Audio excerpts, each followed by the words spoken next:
Thanks very much, James.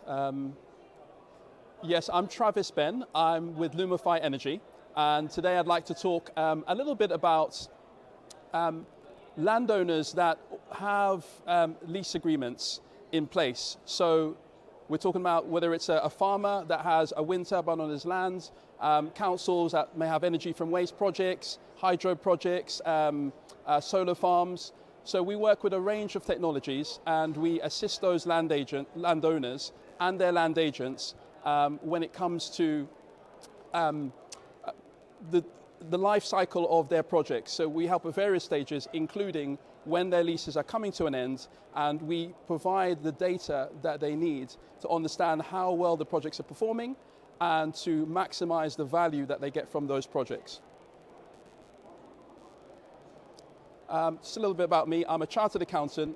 I started my career working with Ernst & Young and Grant Thornton before moving into the renewables industry, where I worked with the UK's largest site operator.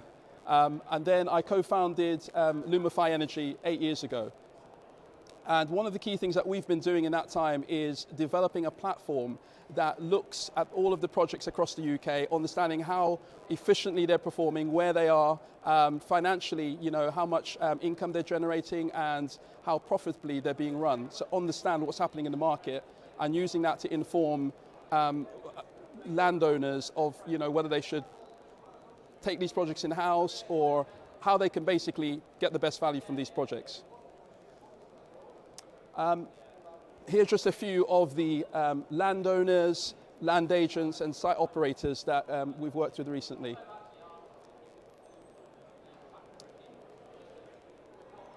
I think Darren did a really great job of talking about where we've gotten to as an industry.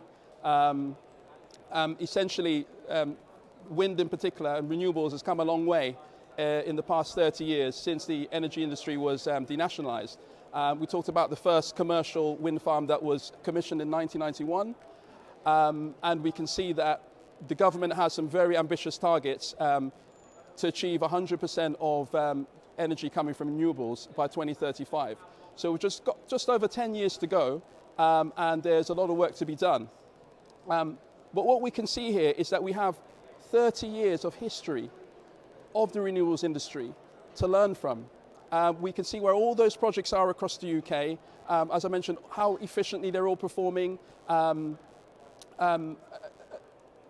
agreements that have been drawn up in the past, the contracts that have been done to learn from. Because we find that a lot of our clients, a lot of the landowners that were the pioneers 30 years ago, that built these projects didn't have much to work with. They didn't know there wasn't much precedent set. They were building the plane as they were flying it. So they didn't really know, have much visibility of what the project can achieve, how much they should be looking to earn from those projects. So it's important now that we look back at the history of what happened over those 30 years to really inform how they approach the renegotiations as they come to the end of those projects and as those projects are being extended. Alexis talked a lot about the planning system and what's going on there. And we're finding that a lot of clients that have wind turbines are they're actually extending the life. There's a lot more life left in the turbines than they originally anticipated. Or they're taking down the smaller turbines and replacing them with much larger models.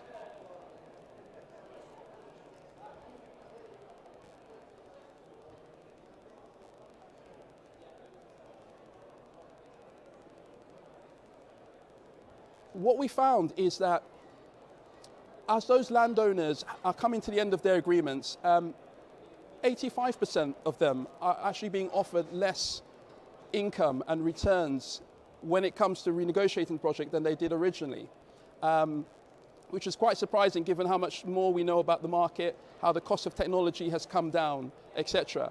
And a lot of that is due to the lack of visibility of the market. So perhaps the number one question I'm often asked by our landowner clients is, how much should I be making, how much money should I be earning from the renewable energy project on my land?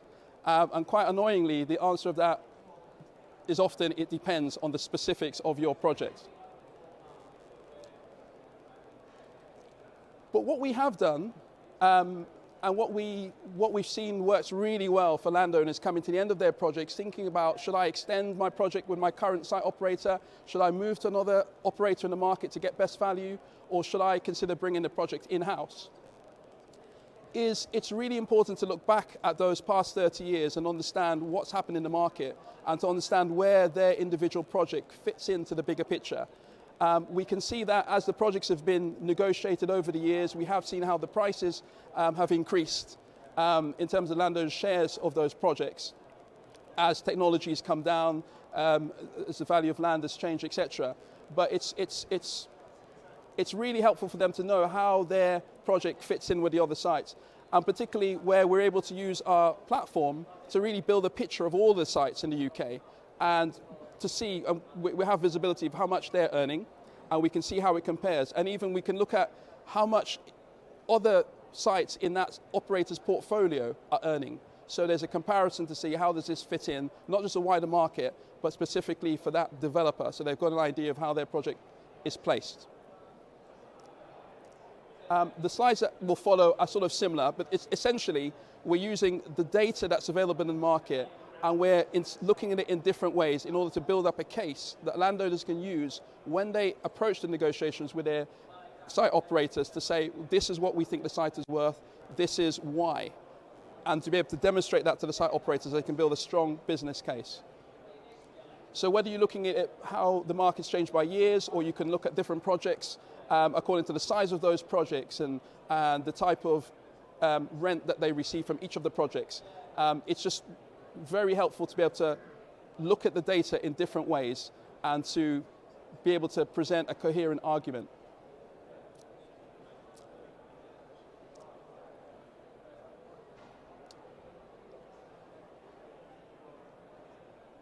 So just as an example, a landowner might say, well, I've just come to my negotiations, I was earning a higher rent previously, and now I've been offered a significantly lower amount.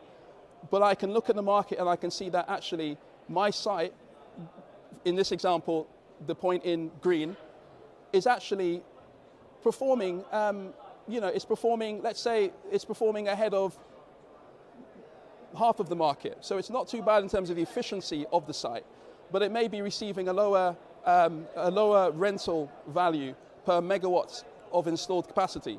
So it's useful to them to know exactly how it fits in, and then they could sort of, again, have an idea in comparison to other sites of that same site operator. And there's lots of different ways that we will look at the data, but it's a data-led approach, because ultimately it's a negotiations that will take place between the site operator and the landowner. And even if the site operator wants to pay a different rent that's outside of their usual scope, they would have to present a business case to their stakeholders. So the landowner is essentially helping the site operator to find the optimal rents and return from the site.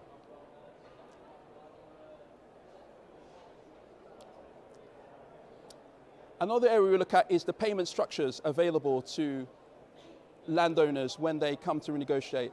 I mean, it's looking back at the lessons from the past 30 years and looking and seeing what's worked well, what's not worked so well in the past. So here are some of the most common payment structures that we see. Landowners may opt for a minimum rent, which is completely independent of the performance of the site, and considering what option is best in their particular scenario. So we have, for example, with minimum rent, the cash flow benefits are positive. They usually get paid at the beginning of each year. However, and so there's certainty obviously with how much they'll get paid. That increases with inflation depending on what measure you use. So quite straightforward, you know what you're going to get. But obviously the returns are normally less beneficial because they're not exposed to the risks that the site operators have. And there's not very much involvement required in sort of monitoring those payments. They're quite straightforward.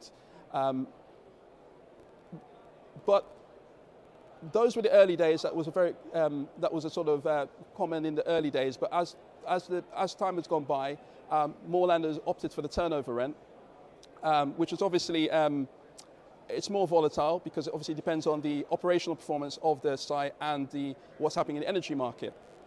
So there's less certainty of payments. but the returns have been the highest that we've seen across the market. But one thing that landowners sometimes underestimate is the amount of time involved in monitoring the site, seeing what's happening with those payments, because there can be a temptation to sort of say, it's ticking over, they just receive a regular payment. But these are quite complex power purchase agreements that are running in the background of these projects. The energy may be sold between multiple parties before going to market. And so the landowners may just think it's quite a straightforward process. But actually, it's really important to monitor those payments, understand what's going on in the background, getting a copy of some of these agreements, which are commercially sensitive, but really being aware that they need to monitor those payments really accurately, because 85% of landowners will experience payment errors over the life of their projects. The turnover rent is also beneficial because it gives the landowner more visibility in terms of how well the project is performing over its life, because they will receive access to what the income profile of the site is. They'll see all the operational data, and they'll understand the reasons for good or poor performance. So when it comes to renegotiating, they're in a much better position of understanding how the project's performed and why, and they're more obviously invested in the performance of the site and will get involved in other aspects as assist the developer, whereas those with the minimum rent, often they don't receive much visibility in terms of the mechanics of why the site's been doing well or badly. So when it comes to negotiations, they're not in such a strong position in understanding how the project's done, and therefore if they were to consider taking it in-house, there's a lot more learning to be done. And hybrid rent is just a combination of the two. It provides a floor price, so a level of certainty of what they can expect to receive, but obviously if the site performs very well, there's a bonus payment available to them.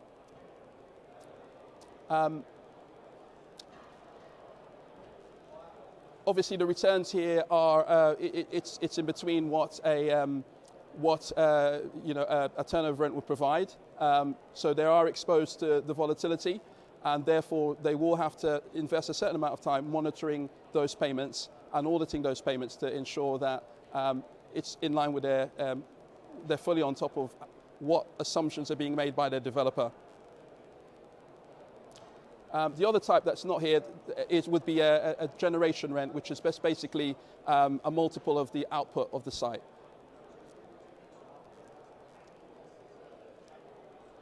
It's really important for landowners to start their renegotiations early. Quite often these projects are 25, 30-year projects, and the agreements that are drawn up at the beginning, they end up sitting in a cupboard somewhere, forgotten about, gathering cobwebs, and it's only a few months before the project is due to be extended that they may hear from their developer saying, actually, we'd really like to carry on at the site. We think there's a lot more life in whether it's the turbines or whatever technology it is. And then it's a sort of race against time to get another agreement drawn up before the current lease expires, because there's not much time left. And obviously, we've seen lots of situations where the time has run out and then they're still negotiating. So that puts landowners at a disadvantageous position where there's that uncertainty, where there's not a formal agreement in place, but they're still negotiating. So it's important to start early, but also so that landowners have the time to consider their other options. Do they want to consider what another site operator can offer? In which case there needs to be time to go to the market and investigate what's there. We've had clients that have decided to bring it in-house, so they've needed to go through, looking at the planning permission themselves to get that extended, looking to transfer the grid connection into their own name and ROC accreditations, things like that. So that takes at least a year to do. So landowners should be looking at their negotiations at least 2 years ahead of time. They also need to assemble the right team, and this is particularly worth noting for individual landowners, like farmers, where they may have originally had a land agent that was very, very involved in the project, and over time it may be the next generation that's taken over, and they may head into the negotiations themselves. And there's a lot of value to be gained from involving the wider team, your land agent that can assist, work closely with the developer with the planning and the various permits that's involved and project managing. and formulating a good timetable and has that commercial knowledge and input that's up to date. Or their accountant, where they may need to value the project. So understanding what the value of the project is so that they can determine whether it's worth bringing in-house or whether the new tenant has the financial standing to be able to look after the project. Maybe a large group company, but they may be using a special purpose entity vehicle to house this particular asset. So it's important that the accountant can be involved and also make sure that the rents are fully up to date in preparation for the renewals. Because depending on what new agreements put in place, it may affect the ability for them to recover any underpayments, for example, that have happened in the past. We talked a bit earlier about scanning the market, so we use our Lumograph platform. It's important for landowners to, as I mentioned, have a real good understanding of what's happening in the wider market, how their site fits into it. If we're looking at negotiations, we may look at 60 sites across the UK that have a similar characteristics to their project, whether it's the size of the project, how efficiently it's performing, the location, a range of factors, but we'd actually look at a number of sites to see how it compares. And essentially get the evidence ready early, because the site operators will need to go through a process that's under time pressure, and they may have a portfolio of sites that they're aware of that's happening within that part of the UK and the particular rates that they work to. But landowners should look beyond that and be able to actually come and present a strong and compelling and robust case to their site operator to make them aware that they understand what's happening, not just in their portfolio, but in the wider market, so that they can present the best option and they can negotiate the best value at their site.